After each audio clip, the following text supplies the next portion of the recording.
গত 8/5/2025 বৃহস্পতিবার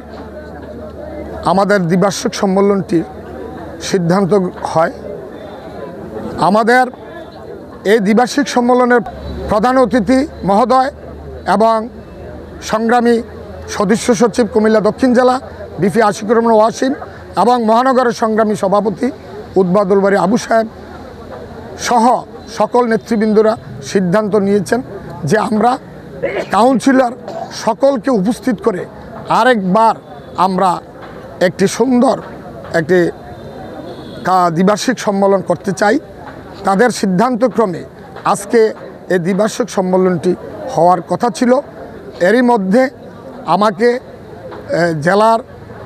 কুমিল্লা দক্ষিণ জেলার সংগ্রামী সদস্য সচিব আমাকে নির্দেশ করেন, তুমি আমাদের যে ওয়ার্ড বিএনপির সকল নেতৃবৃন্দদেরকে নিয়ে একটি দোয়ার মাধ্যমে সবাইকে আমাদের সালামটি পৌঁছে দেওয়ার জন্য তাদের সালামটি আমরা আজকে সকল ইউনিয়নের 1 থেকে 9টি ওয়ার্ড মধ্যে 8টি ওয়ার্ডের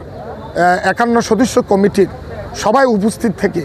আমরা এই কাজটি আজকে সবাইকে আমরা মুরব্বীরা সহ ওয়ার্ডের সকল নেতৃবৃন্দরা এবং ইউনিয়ন নেতৃবৃন্দদেরকে নিয়ে আমরা একটি দোয়ার আয়োজন করি, তাবারুকের আয়োজন করি। আমরা সুশৃঙ্খলভাবে আমরা সবার মাঝে আমাদের দেশনেত্রী বেগম খালেদা জিয়া, উনি শারীরিকভাবে অসুস্থ ছিলেন, কারা নির্যাতিত ছিলেন। আমাদের দেশনেত্রী বেগম খালেদা জিয়া ইতিমধ্যে চিকিৎসা শেষে আমাদের এই বাংলাদেশের 18 কোটি মানুষের মাঝে আবার ফিরে এসেছেন। তার জন্য দোয়া চেয়ে এবং ভারপ্রাপ্ত তারেক রহমান সাহেবের জন্য দোয়া চেয়ে জেলার নেতৃবৃন্দ এবং উপজেলার নেতৃবৃন্দ এবং ইউনিয়ন এবং ওয়ার্ড নেতৃবৃন্দ সকল অঙ্গ সংগঠনের জন্য দোয়া চেয়ে আমরা একটি দোয়ার আয়োজন করেছি এবং সবাইকে আগামী দিনে আমাদের যেই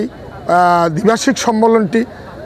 গত 8 তারিখ যেটা স্থগিত করেছে, আমাদের বিশ্বাস অচিরেই আমাদেরকে একটি সুন্দর ডেট দিবেন আমাদের জেলা নেতৃবৃন্দ এবং উপজেলা নেতৃবৃন্দদেরকে নিয়ে আমরা সেই দ্বিবার্ষিক সম্মেলনটি সুন্দরভাবে সফল সার্থক করার জন্য আমরা আবারও 9টি ওয়ার্ড কমিটির নেতৃবৃন্দদেরকে দাওয়াত করব ইনশাআল্লাহ।